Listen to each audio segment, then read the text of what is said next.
a commercial was done by one of the big LA shops that had two salt shakers or a salt and pepper shaker on a kitchen countertop.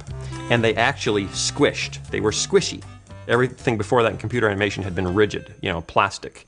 And these two actually jumped around like little Warner Brothers characters. And it was great. And I just, like, how did they do that? And it was a brand new technique called lattice deformation, where you could take any object, like a salt shaker or a toaster oven, and put it in a lattice or a box. And then rather than moving every point in the object, you only had to move the points on the box. And they would twist the object inside it.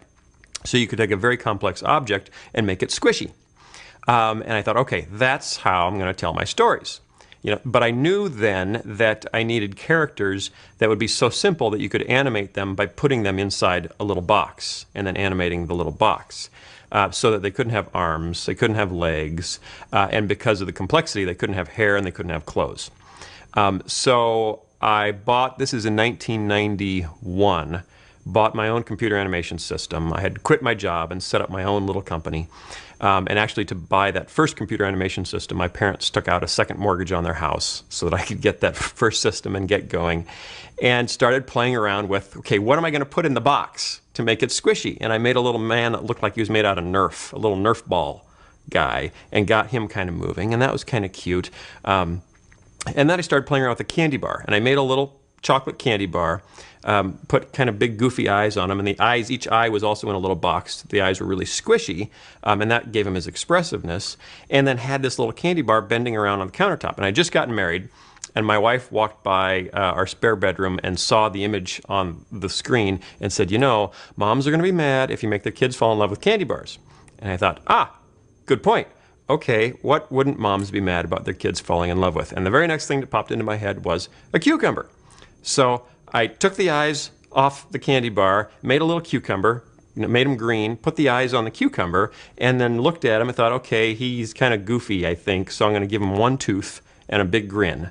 And then just his expression, just like, oh, okay, I think I know how he would act. So I did a 12-second piece of animation that was on a tile kitchen countertop that actually looked a lot like that old TV commercial I'd seen with the salt and pepper shaker.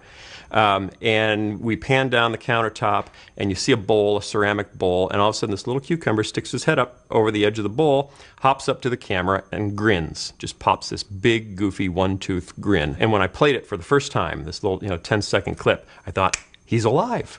There's my character. Kids can relate to this guy.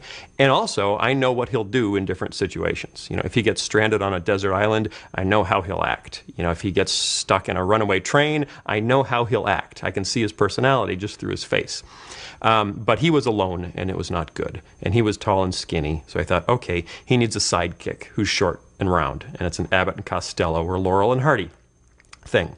So I made a tomato. I thought, okay, cucumber and tomato, that's really cute. But I didn't want them, then I was thinking about what are we going to name them?